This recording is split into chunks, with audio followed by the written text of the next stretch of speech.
ఈ రోజు ఇందిరా పార్క్ లో చలో ఇందిరా పార్క్ అనే ధర్నా మీరు ఎందుకు చేయాల్సి వస్తుంది? జాబ్ క్యాలెండర్ కోసం చేస్తున్నాము. అయితే మనకు జాబ్ ఆటంకాలు వస్తున్నాయి, కేసులు వేస్తున్నారని అంటున్నారు. సీఎం రేవంత్ రెడ్డి అంటున్నాడు జాబ్స్ ఇద్దాం అనుకుంటున్నాం కానీ కేసుల వల్ల ఇవ్వలేకపోతున్నాం అంటున్నారు. ఏ జాబులు ఇచ్చిండు మనకి? అసలు ఏ నోటిఫికేషన్ ఇచ్చిండు రేవంత్ రెడ్డి చెప్పండి? 55,000 ఉద్యోగాలు ఇచ్చిండు. 55,000 నోటి మాటగా సంఖ్యకి చెప్తే నీకు ఏ నంబర్ వస్తే ఆ నంబర్ చెప్తే అయిపోతుందా? ఆ నోటిఫికేషన్ ఎవరు ఇచ్చిర్రు? ఏ గవర్నమెంట్ ఇచ్చింది? క్రాస్ చెక్ చేసుకోండి. ఏ గవర్నమెంట్ ఇచ్చింది ఫస్ట్ ఆ నోటిఫికేషన్లు?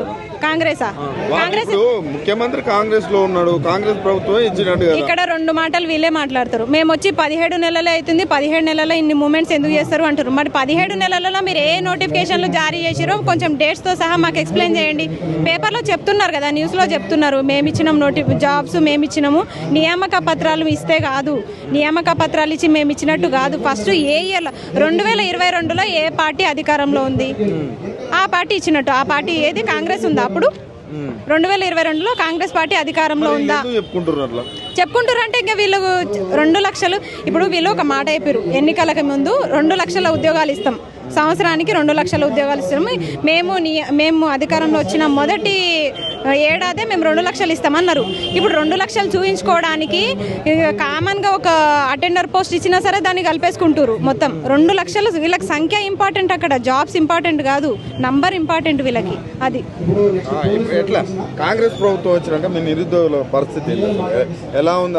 ప్రజావానికి వచ్చి కలవచ్చు అని అంటున్నారు, అయినా కూడా మీరు ఇట్లా రోడ్ల మీద రావడానికి అసలు కారణాలు ఏంటి? సరే, ప్రజావాణిలో వచ్చి కలవమంటారు కదా, ఫస్ట్ ఎవరిని కలవాలి అది కూడా చెప్పాలి కదా.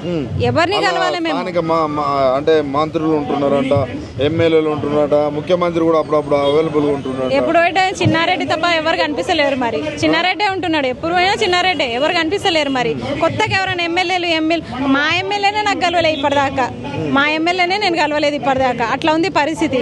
ఇప్పుడు చిన్నారెడ్డిని కలిస్తే సమస్య తీరిపోతుంది అంటే మేము కలుస్తాం, చెప్పండి. మరి అట్లా కూడా ఎలాంటి యూజ్ లేదు. ప్రజావానికి పోతే మనం అప్లికేషన్లు తీసుకుపోయి ఇట్లా ఆ గోడకి ఇట్లా అతికిచ్చి రావాలి మనం, అంతే.